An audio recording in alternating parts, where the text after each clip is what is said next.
Assalamualaikum warahmatullahi wabarakatuh. Pemirsa Jantung Pos TV, selamat berjumpa kembali dengan saya Bijan Saidan di segmen Sehat Alternatif Jateng Pos TV. Sehat Alternatif Jateng Pos TV kali ini masih bersama Tabib Ebri, seorang tabib, seorang herbalis di Semarang yang setia mengasuh kita di Sehat Alternatif. Kali ini kita bahas tentang diet ya Bib ya, bahwa diet itu saat ini menjadi gaya hidup masyarakat terutama kaum ibu-ibu ya yang pengen langsing atau tidak gemuk ya supaya berpenampilan lebih menarik buat suaminya. Tetapi fenomena diet ini ternyata tidak semuanya menjadi benar ketika kita tidak belajar ilmunya. Ada manfaat diet dan ada juga sekaligus resikonya. Dan resikonya juga bisa menjadi berbahaya dan fatal ya. Karena itu kali ini kita akan mengangkat tema apa manfaat diet dan apa resikonya. Beb, diet apa yang membahayakan itu? Mungkin bisa dijelaskan. Bismillah. Jadi diet yang membahayakan itu, diet ini disupport dengan obat-obatan yang keras ya bahasanya. Jadi karena konsepnya kan menurunkan berat badan, maka menurunkan berat badannya ada dua konsep. Satu, membakar lemak, atau dua, memicu organ detox. Nah, organ detox ini bisa berupa dari ginjal dengan kencing, kemudian usus besar dengan BAB yang lancar. Cuman ketika ada obat, masuk berupa obat pencahar misalnya, obat pencahar agar diare gitu, ini bisa terjadi diare dan dehidrasi. Ketika dehidrasi, yang terjadi adalah darah mulai kekurangan cairan, yang pada akhirnya sirkulasi darah nggak lancar karena mengental, sehingga darah ke otak pun bisa telat atau bisa lemes, gelisah, bahkan mungkin sampai bisa nggak sadar. Nah, beberapa waktu yang lalu ada dua pasien langsung, cuma satu laki-laki satu perempuan. Yang satu laki-laki ini dia diet ketat dengan konsep bukan dengan obat-obatan sih ini, dengan konsep pola makan menghindari nasi dan sayur dan buah. Dia hanya makan daging saja. Jadi hanya protein karbohidrat ya, hanya protein. Protein. Ya, betul, lemak protein, mungkin lemak. Ya, akhirnya yang terjadi dia merasakan gejala-gejala seperti hiperkolesterol. Ketika dicek ya benar kolesterolnya tinggi.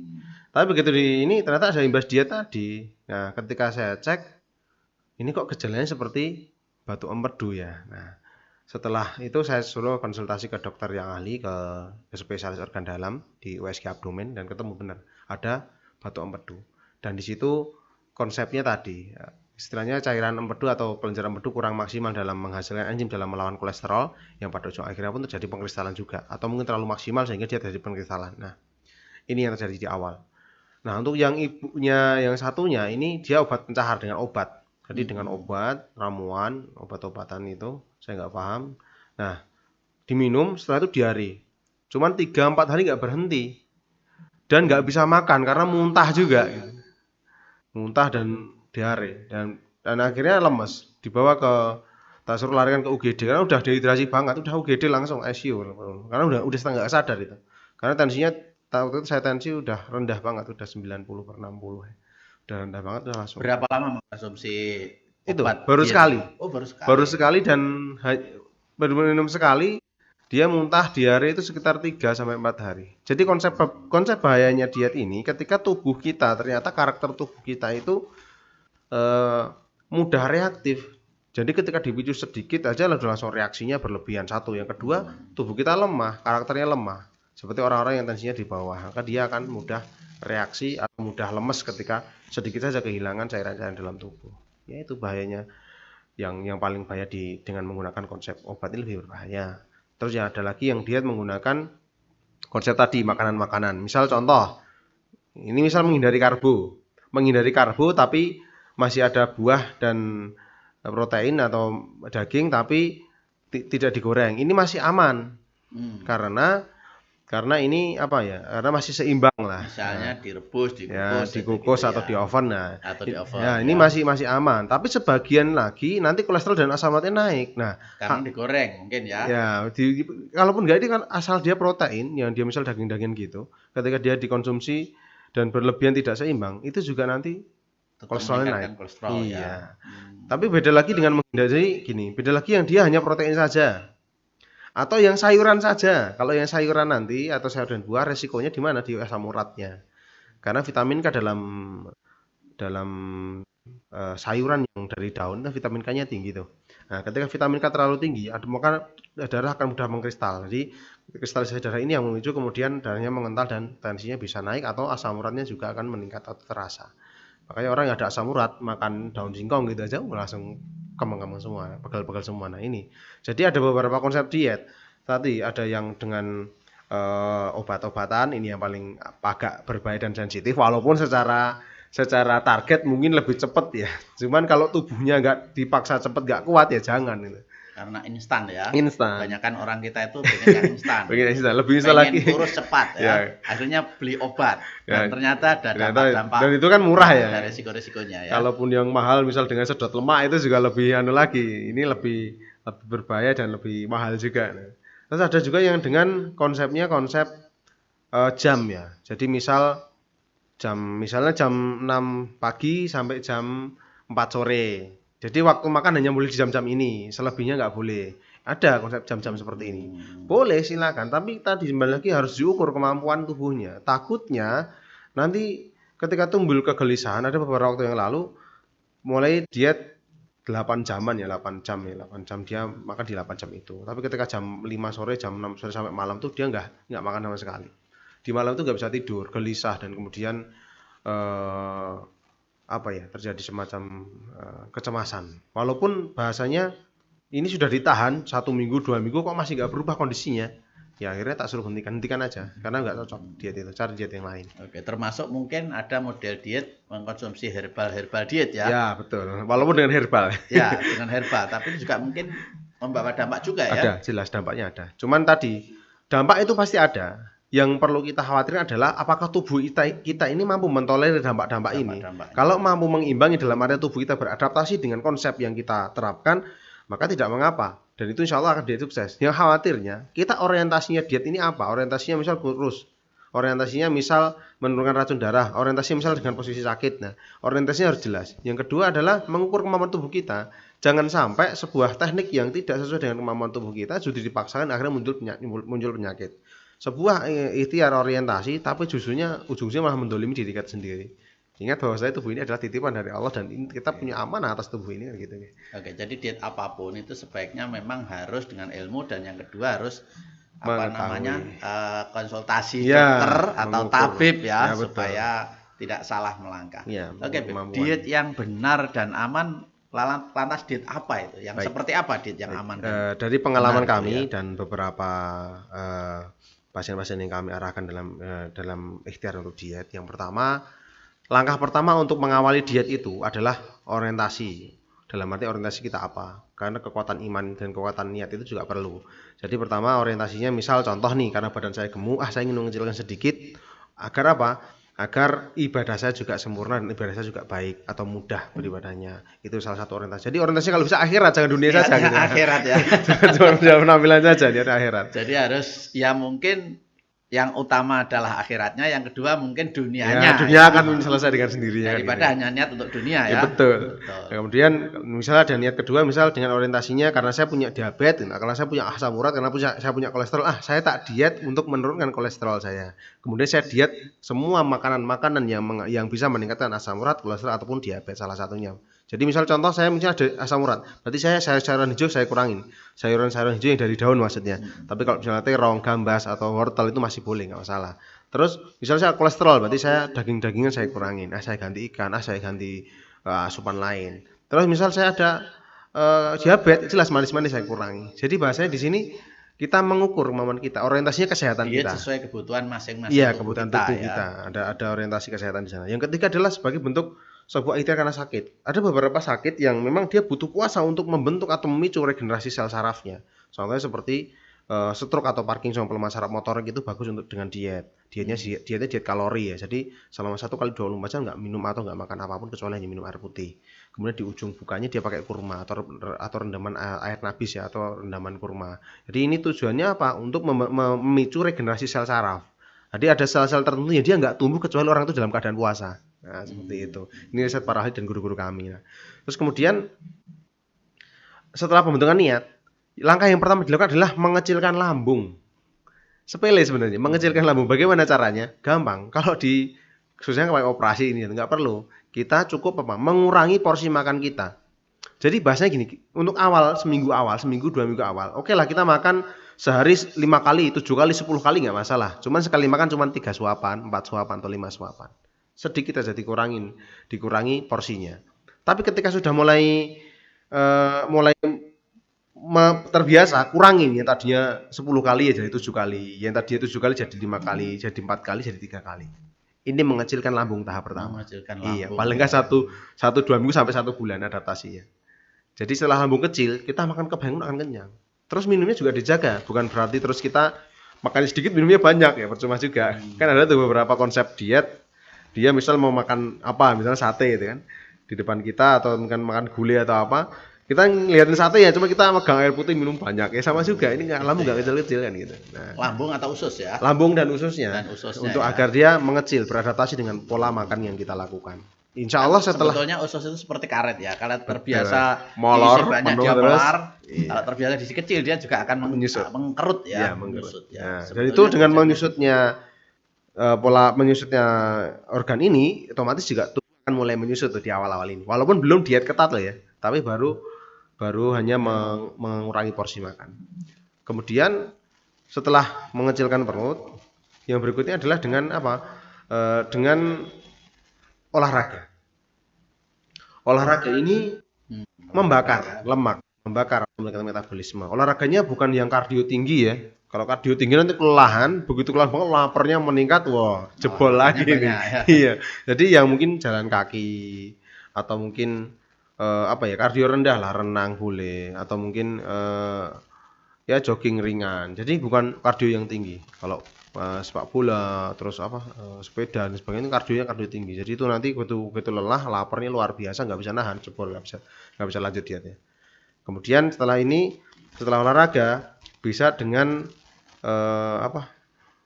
mencari alternatif makanan diet atau menu-menu diet itu dihafalin. Nah, jadi kalau tadi sudah mengecilkan lambung, kemudian kita olahraga ditambah menu dietnya apa. Nah, baru masuk menu diet itu setelah mungkin sekitar 3-4 bulanan lah. Jadi 1-2 itu baru bentuk ngecilin lambung, kemudian olahraga dirutinkan. Ini aja udah bagian udah ngecil gitu. Nah, ketika berlanjut adalah dengan menu-menunya, apa yang sesuai dengan menu kita atau bagaimana konsep diet yang akan kita lakukan. Baru yang setelah itu kita mulai makan itu kalau bisa ya sesuai sunnah minimal sebelum maghrib itu udah berhenti, nah jam 5 kalau bisa makan terakhir itu udah sore. Iya. Memang malam jam 5 ke atas itu kurang bagus. Makan, ya. Atau mungkin sebelum maling, kalaupun kepeksa ya paling isya lah.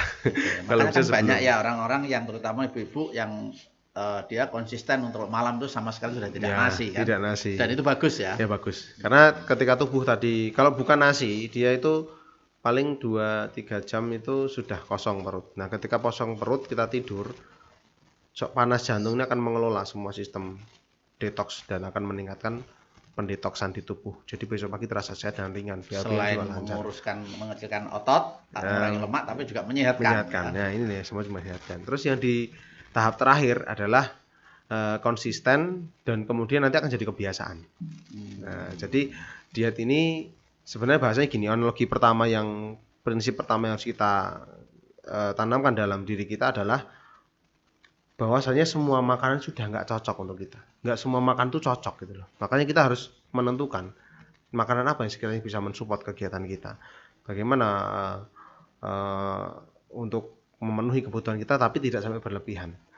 Walaupun benar ini tujuannya sebuah orientasi yang baik, cuman ketika nanti biasanya, karena misalnya gini, ada beberapa karakter orang yang nggak bisa diet. Didietkan pun nggak bisa turun. Gitu ya. Ini tipikal orang yang dia penyerapannya tinggi. Jadi bahasanya dia nanti sudah diet konsisten sekian bulan gitu kan. Nanti sekali dia teledor naik langsung lagi ya. Karena apa? Karena pencernaannya bagus, penyerapannya sempurna.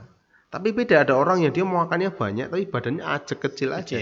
Nggak bisa gede. Karena apa? Karena tadi penyerapannya pun sekian persen nggak bisa maksimal. Nah, itulah yang kemudian ketika kita mau menentukan program diet, kita tentukan dulu sesuai dengan kemampuan tubuh kita dan kira-kira Tujuannya apa? Nah, tujuannya orientasinya apa, itu harus jelas. Soalnya ketika nanti justru hanya ngot-ngotan saja sehari 2 hari atau sebulan 2 bulan, nanti ya ini lagi. Oke, karena sebetulnya kata diet sendiri akarnya adalah kalau nggak salah itu cara hidup atau Ya, gaya betul, hidup. gaya Jadi hidup, pada betul. akhirnya kalau dia dietnya benar, maka selanjutnya dia akan menjalani Jadi gaya hidup. iya jadi gaya hidup gitu. Iya, betul. Tidak terpaksa, Betul. tidak juga misalnya berlebihan Betul. gitu ya. Makanya yang konsep yang selalu saya suguhkan kepada pasien-pasien ini, satu, orientasi ini jelas dulu. Jadi nggak ambisi. Karena ketika ambisius dia mengorbankan banyak hal. Seperti yang kami kisahkan tadi tentang yang dia diet ketat tentang masalah lemak tadi, daging tadi, yang pada ujungnya dia mengorbankan kesehatannya. Dia punya batu empedu kan harus operasi, harus ini dan itu kan. Itu dampak fatalnya diet yang tidak benar ya. Iya, sampai jadi mungkin sebagian gini, mungkin saya pun menghormati rumusan itu karena itu juga dirumuskan oleh beberapa orang yang ahli. Cuman kenyataannya tidak semua orang tuh cocok untuk diet semacam ini. Maka kita yang merasa istilahnya gini, mari membuka diri untuk bisa menerima setiap mungkin sebuah pendapat atau sebuah hal yang mungkin itu perlu kita perhatikan, karena ada hal-hal yang mungkin tanpa kita ketahui dan tanpa kita sadari ternyata apa yang kita orientasi tadi itu mengandung resiko. Nah, seperti itu. Oke, Bib. Sebetulnya memang diet ini apapun alasannya harus seimbang ya. Iya. Jadi misalnya kebutuhan tubuhnya, kemudian seimbang juga menu yang dibutuhkan. Betul. Mungkin kan tubuh ini kan butuh karbohidrat. Betul, pasti ya. Pasti. Nggak bisa orang lalu diet menghilangkan karbohidrat sama sekali kan juga nggak bisa karena butuh karbohidrat. Tetap dialihkan biasanya bentuknya. Ya, terus butuh protein juga, butuh juga. vitamin-vitamin. Betul. Jadi sebetulnya diet yang benar berarti ya diet yang seimbang. Harusnya kebutuhannya seimbang. Dia tidak fanatik dengan satu bahan, tapi mengurangi jumlahnya sehingga apa? Setiap makanan yang dicerna tadi dia tergunakan sepenuhnya tanpa sisa. Dalam artian metabolisme harus dibenerin, aktivitasnya juga harus dimaksimalkan, makanannya juga harus didapatkan tidak berlebihan. Kan termasuk juga sunnah ya tidak mubadzir. Sebetulnya menyeimbangkan porsi makan baik jumlah maupun menu-menunya itu juga sudah diet sebetulnya. Iya, betul. Dan itu tujuan diet itu di situ sebetulnya supaya itu menjadi cara hidup yang benar kan gitu. Betul. Dan beberapa waktu yang lalu pun sebenarnya apa ya bahasanya ada pengalaman diet kami karena kami dulu seorang atlet tinju ya, jadi sering naik turunkan berat badan. Oh, dulu tabib tinju ya? Iya, saya seorang atlet tinju, jadi sering naik turun berat badan. Tapi di waktu yang lalu saya sempat kena ya bahasa mungkin bisa dikatakan musibah ya, karena saya kena obat penggemuk karena nggak tahu waktu kerja di tambang. Di situ ada susu yang disediakan, nah, tidak tahu dari susu penggemuk, karena nggak ngerti. Nah, dan itu baru ketahuan ketika satu banyak orang yang komplain kan kita di medical check up oleh perusahaannya. Kok ini dalam waktu 1 bulan bisa naik 12 kilo, bisa naik 14 kilo. Dan itu bukan hanya satu orang, banyak orang. Akhirnya di cross check. Nah, kalau saya ketemulah di kantin dari susunya ternyata mengandung susu formula. Nah, malah ternyata ini menjadi gemu dan ada sebagian yang kena diabetes juga. Nah, di situ akhirnya kami mencoba untuk memperbaiki diri lagi untuk lebih ya menekan. Cuman kenyataan tadi, termasuk saya ini termasuk tipikal orang yang dia bahasanya kami ini otot basah dan penyerapan tinggi. Walaupun makannya sudah sedikit tapi nggak bisa kurus. Atau bisa kurus tapi harus dengan yang luar biasa. Dulu waktu masih aktif di boxing ya 7-8 jam latihan. Full itu. Oke, baik. Sementara segmen 1 kita sudahi. Pemirsa, segmen 1 sudah kita lalui, kita akan melanjut ke segmen 2, tapi sebelumnya kita beri kesempatan komersial break yang mau lewat ini. Jateng Pos kini hadir dengan berita-berita yang lebih lengkap. Koran Jawa Tengah ini tidak saja mengabarkan berita-berita politik, hukum, sosial, dan ekonomi, tapi juga berita pendidikan. Anda ingin tahu opini para guru di Jawa Tengah? Ingin tahu prestasi sekolah hebat? Ingin produk Anda dibeli sekolah? Baca dan promosi di Jateng Pos. Jateng Pos, untuk Jawa Tengah lebih baik.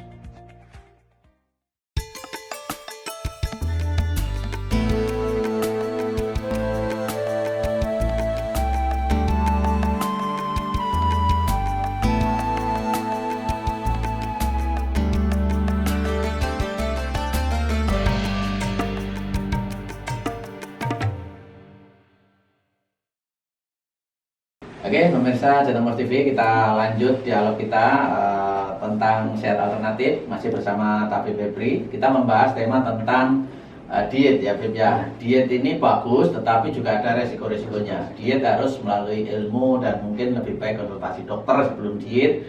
Karena diet yang tepat itu adalah diet yang sesuai kebutuhan tubuh masing-masing. Satu orang dan lainnya tidak sama ya. Kemudian menu dietnya yang benar harus seperti apa. Oke, Beb, kita lanjutkan. Pertanyaan berikutnya adalah diet ini kan juga bisa bermanfaat untuk fisik dan psikis manusia. Nah, bisa dijelaskan? Jadi secara fisik jelas diet nanti akan meningkatkan ya, atau meningkatkan kondisi tubuh. Dalam artian apa? Konsep dasar dari diet tadi adalah kita ini memberikan pola hidup, pola makan, pola tertentu pada tubuh kita agar tubuh kita beradaptasi. Nah, ketika dalam proses adaptasi ini berhasil, maka kita akan terbiasa dengan adaptasi tadi, dengan pola-pola tadi. Nah, secara fisik tentu sistem metabolisme kita akan lebih maksimal karena apa? Tidak ada beban. Jadi bahasanya sistem metabolisme yang diproses oleh tubuh itu dari makanan diproses jadi energi kemudian selesai habis gitu. Tidak ada perubahan. Maksudnya ketika dia numpuk di darah dia harus merubah lagi jadi tubuh lemak di bawah kulit ataupun hal-hal lain yang perlu dilakukan tubuh. Itu sih memang untuk meningkatkan sistem metabolisme.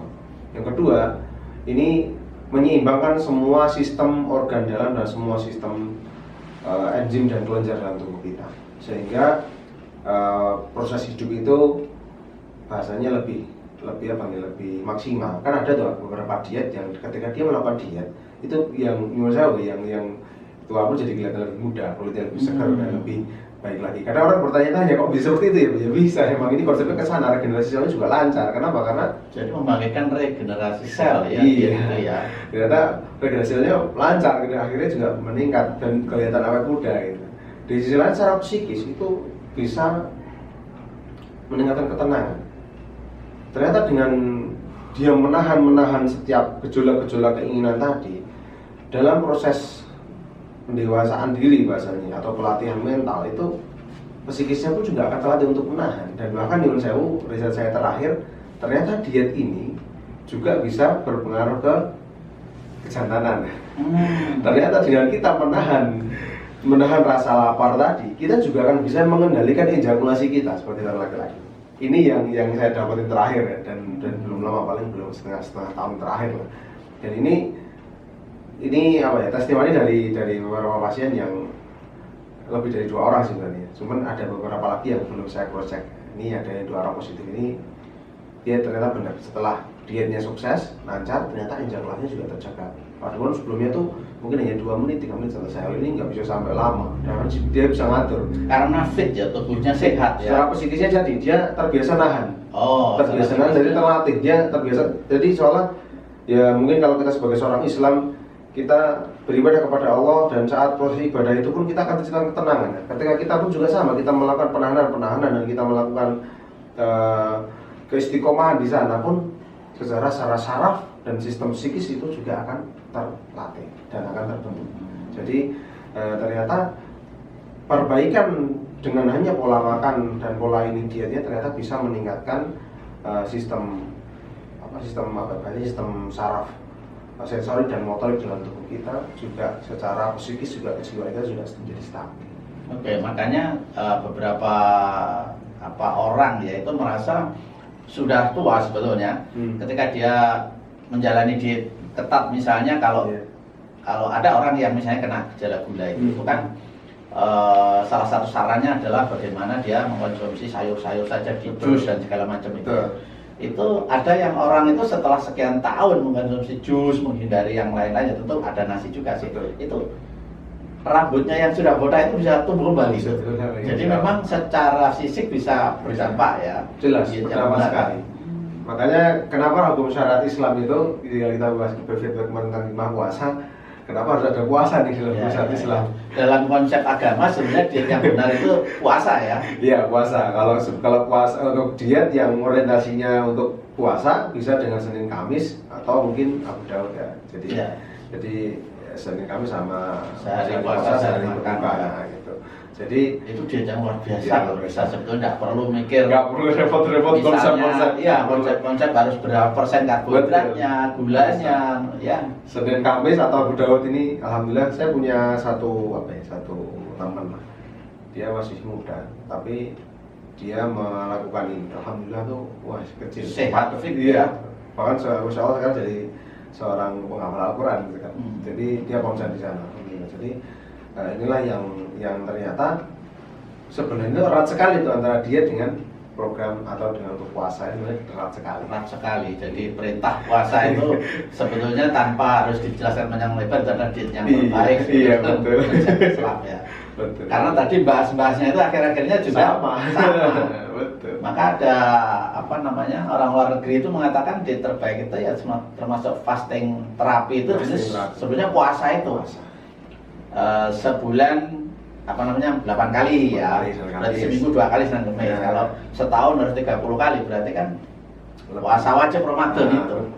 Tanpa puasa Ramadan maksimal. Jadi sebenarnya kalau boleh kita simpulkan tubuh kita ini punya 2 jalur energi. Satu dari asupan makanan, satu dari sisa metabolisme di tubuh.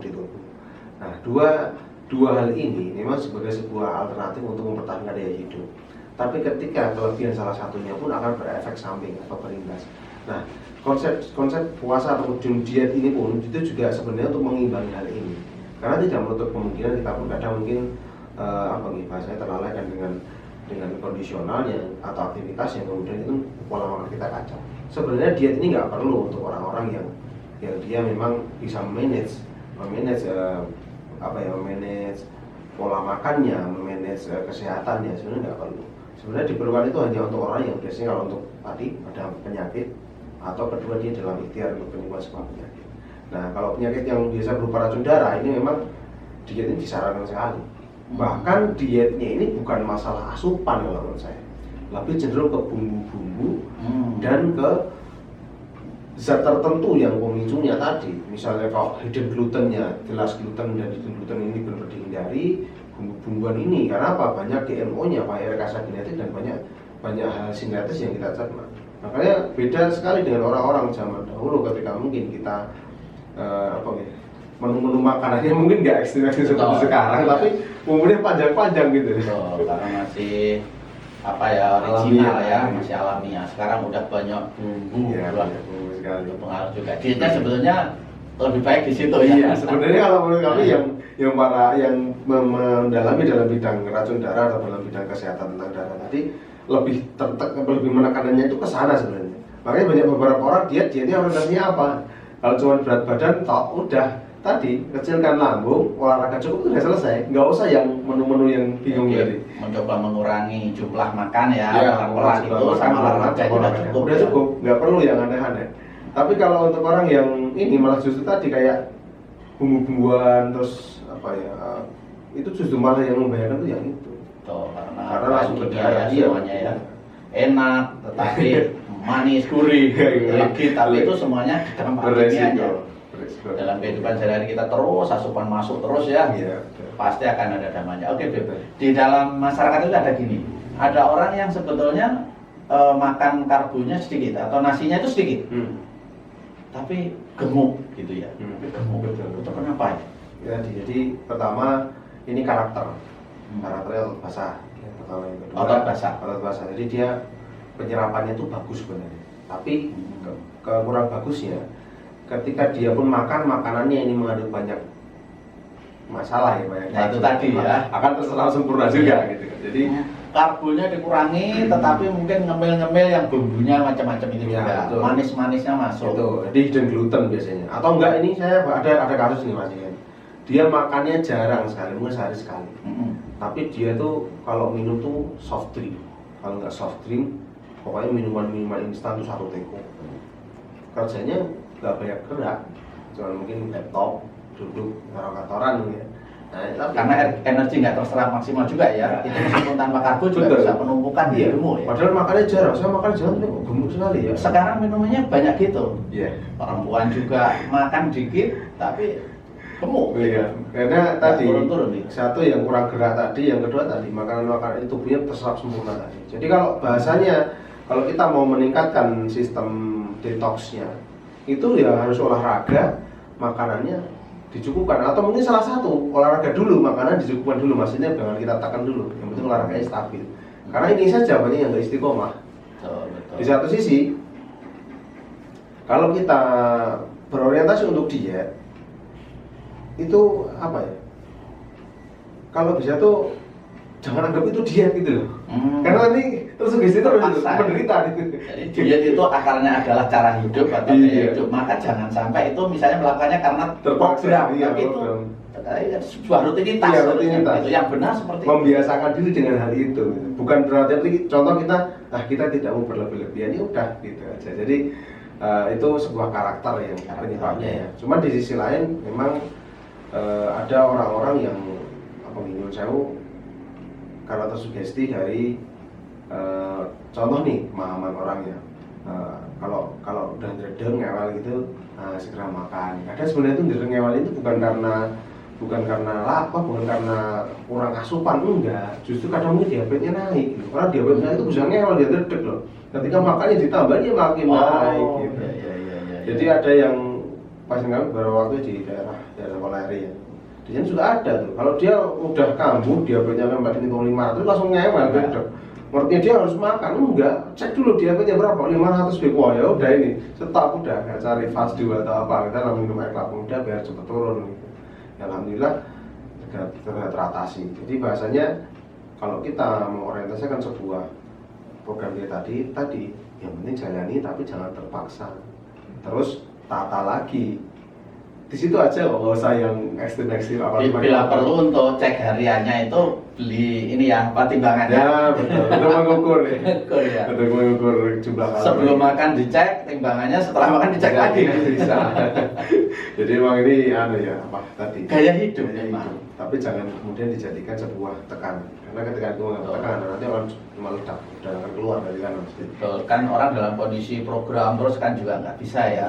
Jadi jadikan itu sebagai gaya hidup saja. Betul. Gaya hidup sehat. Oke, sebetulnya makanan seimbang untuk bisa dikatakan untuk diet yang benar itu prosentasenya berapa? Karbohidrat harus berapa dalam sehari? Buah, sayur, protein gitu ya.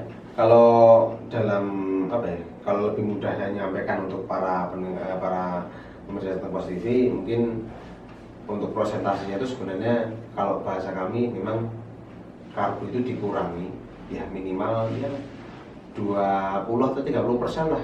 Jadi jangan kemudian terus banyakkan karbonya. Karena sebagai konsep dasar tuh biasanya memang karbonya yang tinggi untuk makanan untuk kebutuhan orang gizi. Tapi kalau untuk orang-orang yang program diet, tadi diturunkan, ya. Iya, bukan orang normal ya.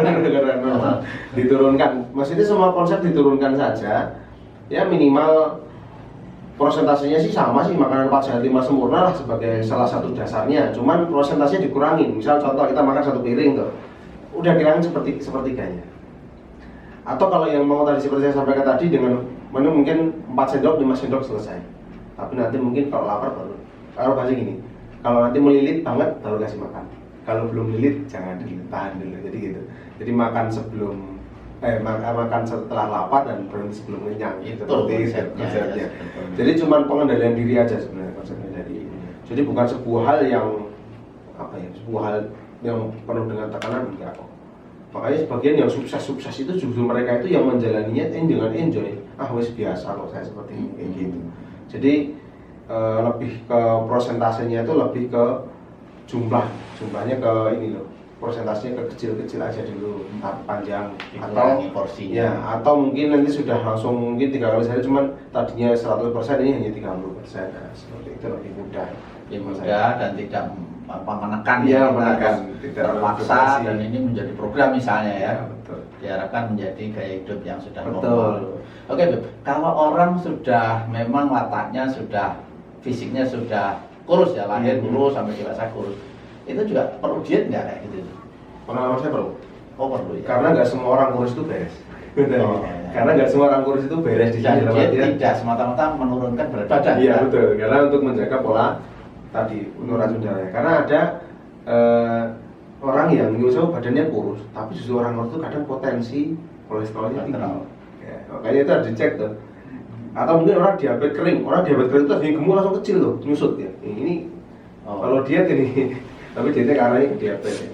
Jadi sebenarnya orang kurus pun harus diet. Perlu diet. Tapi tadi orientasi ada 3 kan. Yang pertama tadi diet karena sebuah orientasi ke berat badan, kedua orientasi racun darah atau bahasanya kandungan dalam darah, ketiga sebuah penyakit. Yang idealnya memang dengan puasa, dengan diet. Kurus sehat banget ya tidak perlu diet ya. Iya. Kurus ternyata ada penyakitnya juga harus diet. Iya. Dan kebanyakan orang-orang kolesterol tinggi itu kurus ya. Kenapa itu ya? Jadi gini, dia enzim yang merubah tumpukan lemak di darah menjadi tumpukan lemak di bawah kulit ini lambat. Ini berhubungan dengan sistem liver ya. Bisa dikaitkan dengan enzim SGLT, SGPT misalnya atau enzim lain yang dia berfungsi untuk merubah tumpukan racun dalam darah menjadi tumpukan lemak di bawah kulit. Jadi di sini, masalahnya di sini. Jadi ketika mungkin orang yang kurus, tapi darahnya tidak mampu merubah tumpukan diabetes atau kolesterol dalam darah menjadi tumpukan lemak di bawah kulit, dia akan beresiko. Makanya menurut saya orang yang justru kurus itu yang dia beresiko. Kadang orang yang gemuk malah kolesterolnya rendah, atau malah mungkin diabetesnya rendah. Nah, enzimnya di sini. Jadi tubuh itu menumpuk nutrisi tadi bukan di bawah kulit tapi di dalam darah. Wah, itu lebih bahaya ya. Kalau orang gemuk mungkin di bawah kulit ya. Kulit, kalau itu lemak saja. Yang kadang malah dibutuhkan oleh energi. Betul, nanti akan dirubah jadi kondisi ketika dia beraktivitas. Tapi kalau yang orang seperti tadi, orang kurus tadi, dia juga menumpuk di darah. Dan lebih bahaya ya. Lebih bahaya. Maka sebetulnya sesungguhnya orang gemuk juga sebaliknya tidak harus diet ya. Iya. Tidak harus diet karena mungkin kan justru memang dia ya harus gemuk hidupnya Ya, gitu ya. bahasanya nyuwun sewu gini. Sebenarnya orang gemuk itu dikatakan gemuk dia ketika dia melebihi batas indeksnya ya. Ketika batas indeksnya dia berlebihan dan ini dilihatnya dari mana? Tingginya berapa, beratnya berapa harus seimbang gitu indeksnya ya. harus seimbang. Khawatirnya kalau gemuknya ini karena sebuah penyakit. Kalau gemuknya kok ternyata memang postur ya kita tetap dikurangi. Langkah baiknya tetap ya. Ya, karena jangan terlalu obesitas. Iya, terlalu obesitas karena nanti bosnya kemana-mana itu. Iya. Penyakit yang bersebab Setelah penyempitan ini ya ke jantung ya, ya. penyempitan mulut dari jantung, penyempitan saluran pernafasan, kemudian ada istilahnya gejolak hormonal, atau mungkin orang yang pernah ngalamin operasi pun ada. Ada orang yang mengalami setelah operasi itu jadi gemuk ada, karena tadi ada hormon yang kacau sehingga tubuhnya pun tidak adaptasinya dengan menemukan diri tadi. Oke. Itu konsep yang lazim ya. Oke, Beb, sudah kita bahas dari awal sampai akhir tentang bagaimana diet dan apa resikonya dan bagaimana diet yang benar ya. Endingnya bahwa diet ini sebetulnya cara hidup ya, gaya hidup. Intinya arahnya ke situ. Jadi supaya apa? Supaya kita ya ke arah gaya hidup yang sehat itu. Dan diet tidak harus setiap orang karena masing-masing orang berbeda ya. Diet satu orang dan orang juga tidak sama ya. Tidak sama. Banyak macam-macam diet di masyarakat yang dijalankan masyarakat juga. Betul. Ya. Itu tentu sebagai upaya untuk sehat bagus, tapi harus betul-betul diilmui. Ya, misalnya diet model ini perlu diketahui bahwa kekurangannya apa, diet model ini kekurangannya apa. Betul. Jadi sesuaikan. Tentu harus diseimbangkan kan, tentu harus diseimbangkan. Dan pada endingnya adalah diet yang baik adalah makanlah yang wajar, berhenti sebelum kenyang dan makan sebelum setelah lapar. Kemudian diet terbaik lagi karena mengucap Islam adalah berpuasa ya. Senin Kamis, kemudian atau sehari makan sehari tidak itu puasa Daud, dan kemudian tahunannya kita bisa diet dengan puasa Ramadan. Tapi tentu niatnya adalah semuanya karena perintah Allah supaya mudah beribadah. Bonusnya dari diet semuanya itu adalah kita hidup sehat ya. Semakin sehat. Terima kasih Bib atas waktunya untuk bicara tentang sehat alternatif dengan tema diet dan apa bahayanya. Pemirsa Jantung Pos TV, demikian dialog kami tentang diet dan apa manfaat dan bahayanya. Terima kasih atas perhatiannya. Saya Abdan Saidan undur diri. Assalamualaikum warahmatullahi wabarakatuh.